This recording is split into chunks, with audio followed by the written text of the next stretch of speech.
Hi అండి అందరికీ. ఈరోజైతే మా నాన్నమ్మ అయితే మా బంజారా స్టైల్‌లో కాడో మసాలా అయితే ప్రిపేర్ చేస్తుందన్నమాట.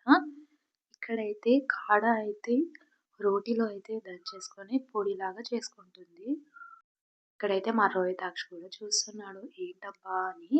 నేనైతే చాలా డేస్ తర్వాత వీడియో అయితే అప్లోడ్ చేస్తున్నాను. ఎందుకంటే డెలివరీ అయిన తర్వాత చాలా వరకు వీడియో తీయడానికి అస్సలు టైం ఉండదు. అలాగే పిల్లల్ని చూసుకోవడానికి సరిపోతుంది.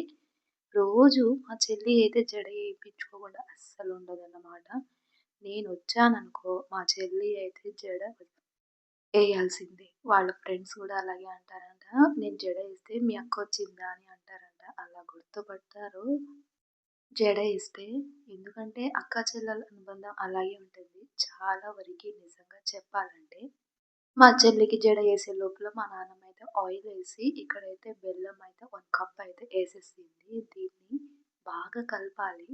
కలిపితేనే బాగా అంటే కాడ మసాలా ఇలా ప్రిపేర్ చేస్తేనే చాలా బాగుంటుంది. ఇది గరిట మా నానమ్మ ఆహ్, మా అత్తయ్యని గూడా చేసి పెట్టిందన్నమాట. అప్పటినుంచి ఈ గరిట అలాగే ఉంది.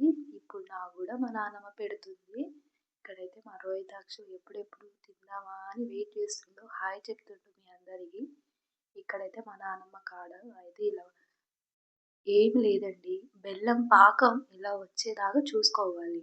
అప్పుడే మనం ముందు దంచుకున్న కాడ ఉంటది కదా! అది గూడా ఏసుకోవాలి. ఇప్పుడు మా నానమ్మ ఎలా చేస్తుందో గూడా మీకు చూపిస్తున్నాను. ఇలా అయితే వచ్చేదాకా కలుపుతూనే ఉండాలంట.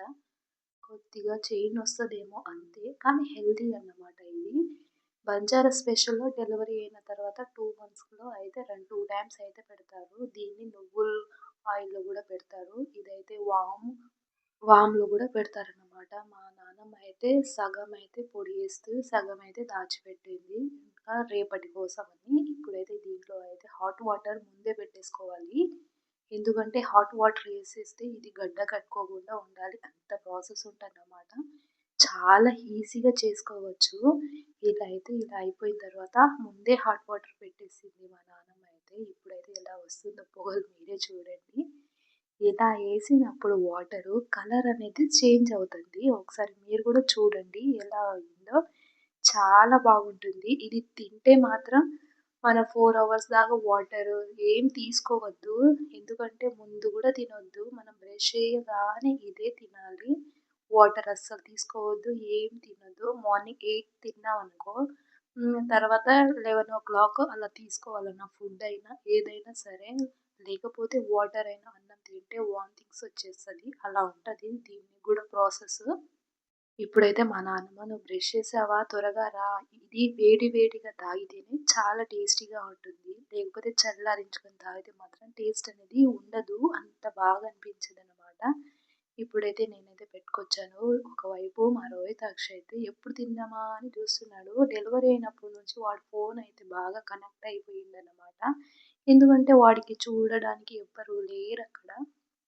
చూడ్డానికి లేరు. అందులో ఒకటి మా రోహితాక్ష్ అయితే మేము హాస్పిటల్‌లో చూ మా ఆయన అయితే ఇంక ఫోన్ అస్సలు ఇవ్వడు. నేనే అలవాటు చేసేసాను. ఇప్పుడు బాధ అనిపిస్తుంది ఎందుకిచ్చానా అని. అస్సలు వదలట్లేడు. మారం చేస్తున్నాడు. ఫోన్ ఎలా మానిపియాలో కూడా తెలియట్లేదు. సెకండ్ ప్రెగ్నెన్సీ కన్ఫర్మ్ అయితే ఫస్ట్ బేబీ అలా ఉంటదనిపించింది నాకైతే. అందులో ఒకటి నాకు దగ్గర దగ్గరే. అందుకే ఇలా అయితే అలవాటయ్యిండు. మా రోహితాక్ష్ టేస్ట్ అయితే బాగుందని అంటున్నాడు ఇక్కడ. ఎప్పుడు తిందామా అని చూస్తున్నాం. ఫస్ట్ టైమ్ కదా! వాడు కూడా టేస్ట్ చేసింది.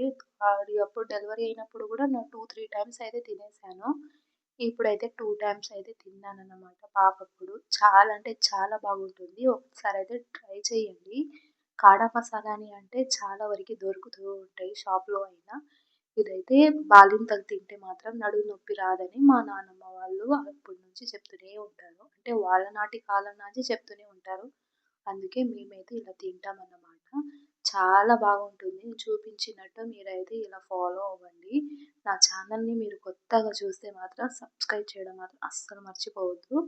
మీరు సపోర్ట్ చేస్తారని అనుకుంటున్నాను. ఇంకా అయితే ఇలా అయితే నేను వేడి వేడిగా తినేస్తున్నాను. అలాగే చేత్తోని తింటేనే సూపర్‌గా టేస్టీగా ఉంటుంది.